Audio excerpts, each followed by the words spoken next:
In JavaScript, the min function of the math object finds the minimum number from among the arguments you passed in. Since we're using JavaScript, though, there is some weirdness aside from just giving back the smallest number. For starters, you can pass nothing in and it will return infinity. This is because when you're checking for a min value, you set min at the highest possible number, then change min when you find the next lowest number. So, you start at infinity because every number is less than infinity.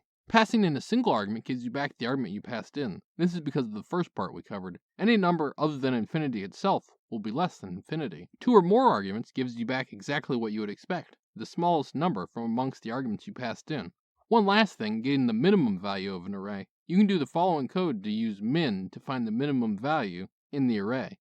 Just use the spread syntax or the 3 dots to unpack the array to be the arguments to the min function. This will get you the minimum value in your array. There is one note to this approach, though. If your array is any larger than 100,000 elements or so, this method will not work as you'll exceed the maximum size of JavaScript's call stack.